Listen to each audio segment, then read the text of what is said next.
네, 마켓 이슈 분석 시간으로 이어가도록 하겠습니다. 우리가 휴장이 있었던 동안 글로벌 증시에서는 갖가지 변수 소식이 전해졌습니다.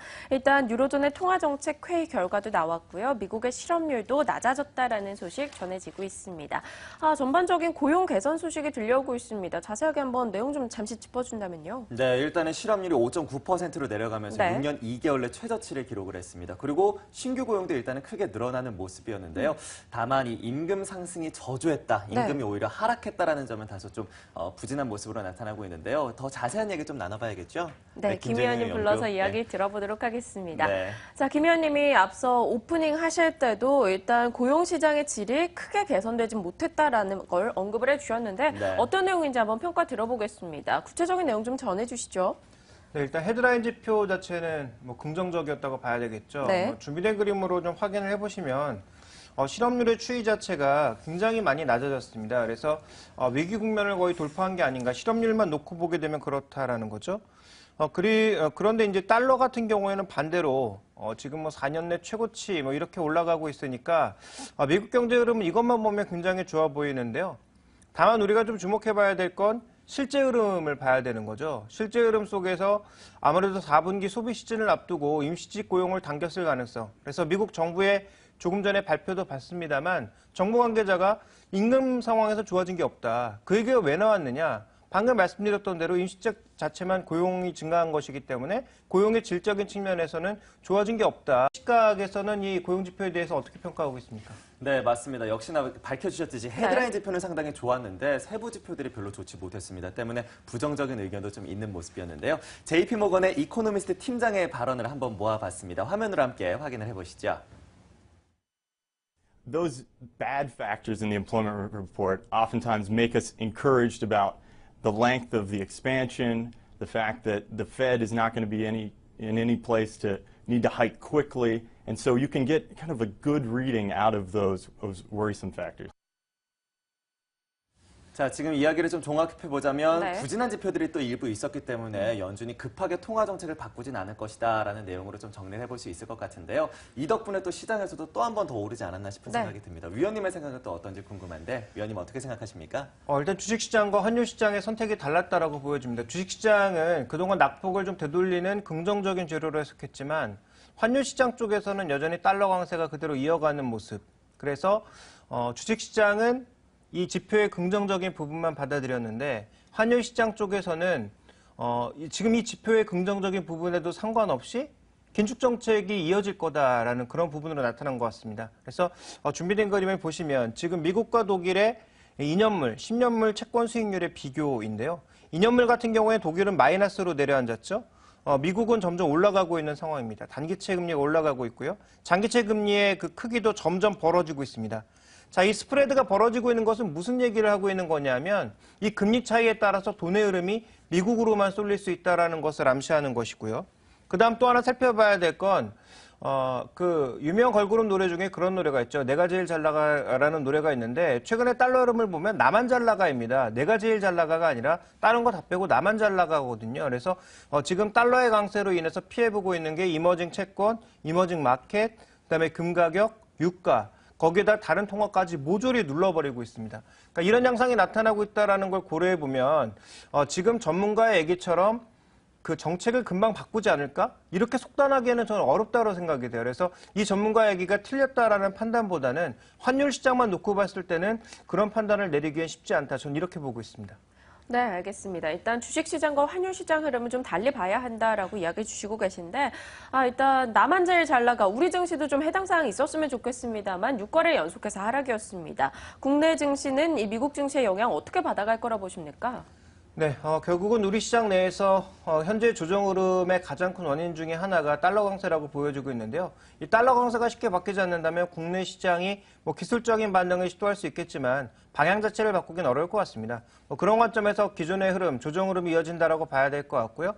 또 하나 주목해봐야 될 것은 11월 4일 날 있는 미국의 중간 선거 흐름을 앞두고 결국은 공화당 자체가 지금 우세가 점쳐지고 있는데 공화당의 정책 자체가 지금의 양적 완화를 반대하고 있는 입장이기 때문에 긴축의 속도가 빨라지지 않을까라는 그런 우려감이 시장에 전체적으로 높지 않나 저는 이렇게 보고 있습니다. 그래서 우리 시장 내에는 비교적 부정적인 흐름이다. 그래서 오늘 미국 시장 반등에 의해서 일시적인 반등이 나온다고 하더라도 그 반등이 시장의 전체적인 분위기를 바꾸기에는 쉽지 않다. 이렇게 보고 있습니다. 우리 시장 언제쯤 나아질 수 있을지 좀 걱정이 되네요. 네. 자, 이런 가운데 또 ECB의 통화정책회의 결과를 좀 살펴봐야겠죠. 드라기 총재가 역시나 이 부양책에 대한 이야기를 꺼냈지만 립 서비스에 그치는 모습이었습니다. 네, 때문에 별다른 실질적인 내용은 없었던 것 같아요. 그러니까요. 계속해서 반복되는 립 서비스만 나오고 있는데 이 부분들을 또 어떻게 해석해야 될지도 좀 중요할 것 같습니다. 위원님께서는 어떻게 보고 계십니까? 일단 부정적인데요. 준비된 그림부터 볼까요? 먼저 드라기 발언이 나오기 이전에 1차 TLTR로부터 시장이 조금 불만이었습니다. 준비된 그림을 보시면 지금 스페인 쪽의 은행권의 응착률도 굉장히 낮았고요. 이태리 쪽의 금융권의 응착률도 유니크레딧을 제외한다면 굉장히 낮았다라는 거죠. 그러니까 지금 가장 빠르게 ECB 자산 중에서 줄어든 게 LTRO 자금들인데 이걸 다시 늘리려고 했는데 시장에서 돈을 안 받아가고 있다는 거죠. 문제는 뭡니까? 드라기가 돈을 풀어주는 게 중요한 게 아니라 은행권이 돈을 안 가져가서 안 쓰려고 하고 있다. 대출을 안 해주려고 하고 있다. 이게 핵심이거든요. 그러니까 저는 이제부터 드라기의 발언도 중요하긴 하지만 중요한 것은 심리. 결국은 대출 수요자와 은행권에서 과연 얼마만큼 돈을 풀어줄 거냐. 이 부분이 더 중요한 게 아닌가 이렇게 해석하고 있습니다. 네, 알겠습니다. 앞으로 좀 더 ECB 회의의 의회 움직임에 대해서 좀 더 시장의 촉각을 곤두세울 텐데요. 네. 현재 전문가들은 어떤 시각을 내놓고 있는지 화면 통해서 한번 확인해 보도록 하겠습니다. Likely that we'll see a weakening of activity in the second half of the year. It's also likely that the ECB will be forced to revise down its 2015 growth projections. And I think by the time we get to, let's just say, January of next year, we're really going to be looking very, very seriously at the prospect of the ECB taking additional action. 네, ECB의 움직임보다는 일단 대응 방법이 더 중요하다, 시장의 움직임이 더 중요하다라고 김 의원님 강조해주고 있습니다. 앞서 이 영상에서는 내용은 내년 1분기쯤에 또 부양책이 있지 않을까라는 기대감을 싣고 있는데요. 그때 좀 제발 나왔으면 좋겠어요. 그러니까요. 네. 이것도 시장이 좀 미온적일 거라고 보십니까? 지극히 당연한 얘기를 했다라고 생각이 되는데요. 은행권 스트레스 테스트가 지난 이후 10월 이후에는 올해 4분기나 1분기에 부양책이 나올 겁니다. 근데 그 부양책이 과연 시장의 분위기를 바꿀 수 있을 것인지는 좀 더 지켜봐야 될 것 같고요. 준비된 그림 하나 보시면 지금 미국과 유럽의 연도별 ABS 발행액인데요. 유럽과 미국을 비교해보면 엄청난 차이를 보이고 있습니다. 이 차이가 어디서 오느냐? ABS라는 게 뭡니까? 자산을 담보로 해서 발행하는 채권이거든요. 그러니까 자산을 유동화시킨다라는 것인데 미국은 이게 이렇게 자유로운 반면 유럽은 안 되고 있습니다. 그러니까 유럽 쪽의 가장 큰 문제는 돈을 공급하는 쪽의 문제가 아니라 돈을 가져가는 쪽에서 또 은행권에서 돈을 유통시키는 데 문제가 계속 생기고 있는 것이기 때문에 이와 같은 흐름이라면 국내 시장의 영향은 조선주, 소재주 같은 것들이 좋을 리가 없다라는 거죠. 쉽게 좋아질 수 없다라는 것이고요. 이런 관점에서 유럽에서 돈을 공급한다고 하더라도 기본적으로 공급한 돈을 빠르게 시중 내로 유통시키지 않으면 아마 국내 시장에 미치는 영향, 또 외국인들의 매수 전환 이런 것들이 생각보다 쉽게 나타나진 않을 거다 이렇게 보고 있습니다.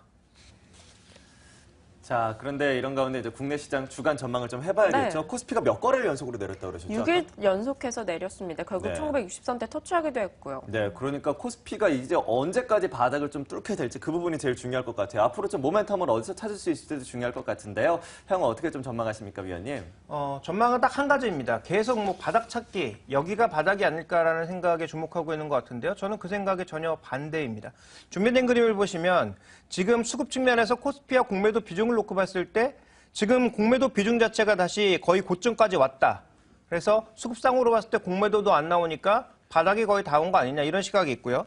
그 다음에 이제 코스피의 자본 충기와 PBR 측면 놓고 봤을 때도 지금 현재 구간에서는 PBR 국면에서 바닥이다. 거의 다 왔다. 그럼 추가적으로 내릴 부분이 없다 이런 얘기 나오고 있는데요. 전 여러 번 말씀드렸지만 핵심은 지금은 시장을 둘러싸고 있는 주변 환경의 모멘텀이 어떻게 바뀌느냐가 중요한 것이지 지수가 PBR 기준에서 얼마 왔느냐가 중요한 것 같지는 않습니다. 그게 만약에 중요했다면 최근에 정유주들의 조정, 그다음에 그 최강주들의 조정 이런 것들은 설명할 수가 없거든요. 그래서 저는 PBR 측면의 접근, 수급 측면의 접근 이런 것도 중요하지만 주변 환경을 어떻게 바꿔주느냐가 더 중요하다고 보고 있어서요. 이 부분의 중요성은 좀 낮춰가는 게 좋지 않을까. 그래서 바닥 찾기보단 주변 여건이 언제 바뀌느냐, 즉 우리가 횡이라고 하는 측면, 시계 측면에 주목하시는 게 좀 중요할 것 같습니다. 네, 주변 여건을 좀 주목해보자라고 하셨습니다. 이 요코 관련주들도 최근 들어 시장에서 좀 주목을 받고 있어요. 네. 이 포함된 중소형주도 강세권에 들어가 있고요. 그러니까요. 근데 제가 주말 동안에 네. 뭐 쇼핑몰을 좀 가봤었는데 중국 사람들이 그렇게 많더라고요. 네, 아직도 이제 뭐 국경절 기간에 들어가 있습니다. 거의 네. 마무리가 되고는 있습니다만 중국인 소비 관련주 그리고 모바일 게임주, 바이오 제약주가 최근 들어 시장의 주요 화두거리입니다. 이런 중소형주들의 랠리가 우리 증시에서 계속 이어질 것인지 그에 대한 시각 좀 뭐 주의점 같은 게 있다면 어떤 게 있을까요? 단기간 이어질 가능성이 있지만요. 네. 만약에 지수가 바닥을 찾고 반등하는 구간에서 대형주와 중소형주가 같이 갈 수 있을까? 그 정도 체력이 있을까에 대해서는 저는 자신이 없습니다. 한마디로 말씀드리면 10월 달에 조심해야 될 건 지금 잘 나가고 있는 종목군들이 어떻게 무너지느냐가 저는 가장 중요하다고 보고 있거든요. 10월 달에 어차피 지금 거의 저점 영역으로 내려간 종목 팔 거 아니니까 그리고 그런 종목 팔아봐야 지금 구간에선 거의 저점에 팔 가능성이 있다라는 점에서 지금 우리가 주목해봐야 될 건 중소형주가 어떻게 무너지느냐, 언제 무너지느냐가 핵심이거든요. 저는 10월 달에 조심해야 될 건 지금 잘 올라가고 있는 중소형주다. 단기적으로는 이들 종목이 좀 더 시장보다 나아 보이지만 한번 무너지기 시작하면 무섭게 무너질 가능성이 있다라는 점에서 중국 관련주, 뭐 전자결제주 이런 종목군들의 거래 증가와 고점 신호가 나온다면 저는 빠르게 비중을 축소해야 된다라고 보고 있습니다. 네, 고점 랠리를 펼치고 있는 종목군들의 하락 여파는 생각보다 클 수 있다라는 네. 시각 정리해 주셨습니다. 국내 전반적인 이슈 전략도 나눠봤고요. 이제 오늘장 대응 전략 세우러 가보겠습니다.